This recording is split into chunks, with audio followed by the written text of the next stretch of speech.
حضرت امام علی مقام امام حسین رضی اللہ تعالی عنہ کی شہادت کا غم ہونا یہ ایک الگ چیز ہے، اور غم کرنا اور غم منانا یہ ایک الگ چیز ہے۔ حضرت امام علی مقام امام حسین رضی اللہ تعالی عنہ کی شہادت کا غم ہر مسلمان کے دل میں ہے،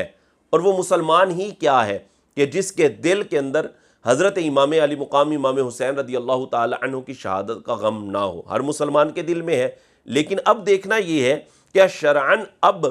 غم منانا اور غم کرنا یہ جائز ہے یا کہ نہیں۔ تو ہماری شریعت مطہرہ اس بات کو بیان کرتی ہے کہ کسی کے بھی انتقال پر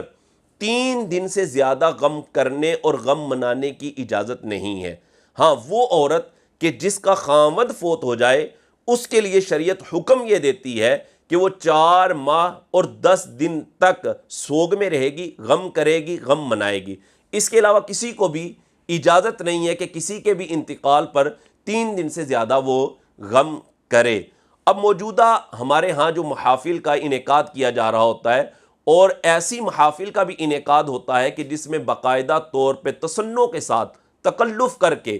امام علی مقام امام حسین رضی اللہ تعالی عنہ کی شہادت کے نام پر رویا اور رلایا جا رہا ہوتا ہے، اور ایسی غیر مستند روایات اور غیر مستند واقعات سنا کر رونے اور رلانے کا ماحول بنایا جا رہا ہوتا ہے۔ تو شرعاً اس کی اجازت نہیں ہے، یہ ناجائز ہے۔ اس پر اگر دلیل کو دیکھا جائے تو یہ میرے ہاتھ کے اندر صحیح بخاری شریف ہے، اس میں حدیث نمبر 1279 اور 1280 ہے، جس میں اسی چیز کو بیان کیا گیا کہ کسی کے بھی انتقال پر 3 دن سے زیادہ غم منانے کی اجازت نہیں ہے، سوائے اس عورت کے کہ جس کا خاوند فوت ہو جائے۔ اس کے لیے حکم ہے کہ وہ 4 ماہ اور 10 دن تک غم کرے گی اور غم منائے گی۔ امام حسین رضی اللہ تعالی عنہ کی شہادت کا غم ہر مسلمان کے دل میں موجود ہے، لیکن اب غم کرنے اور غم منانے کی اجازت نہیں ہے۔ اسی چیز کو امام اہل سنہ نے فتاوی رضویہ کی جلد نمبر 24 صفحہ نمبر 487 پر بیان کیا۔